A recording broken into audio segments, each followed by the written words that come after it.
backpack, may radio com, ng bigat-bigat, portable na, pwede kang gumawa ng area na magkaka-communicate yung sa signal nitong sa radio communication device. At the same time, pwede ka rin mag-charge ng GPS phone, cellphone, at kung ano USB type. Pati yung mga ibang radio ko, pwede mo na i-charge dito. So, ayan yung dinevelop sa ArmScore.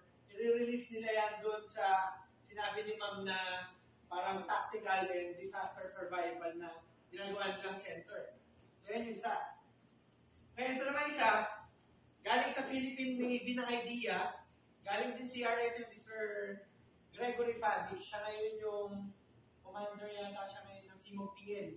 So, ang idea nito, pag sa rescue, ganun pa rin, almost the same lang. Pero ang purpose naman nito, meron siyang searchlight na tumatagos sa mga baha. Kahit pag may tubig, pwede mo tignan kung merong kailangan i-rescue doon, may nalaglag ba doon, or kung ano man. So, yan yung kailangan nila pagdating ng gabi. Kasi, ang problem nila, halimbawa din sa Marikina, pag nagre-rescue, bawal naka-on yung kuryente dahil karamihan ng tubig, umaabot na doon sa pinaka-contador. So, patay talaga yung mga ilaw.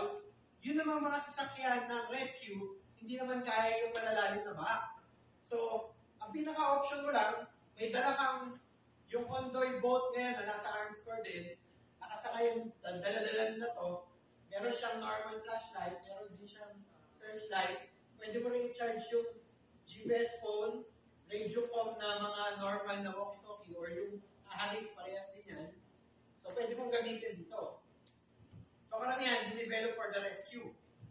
Then, yung karamihan ng request ng rescue, pag magpapahinga sila, kung pwede silang magkape. So, kung may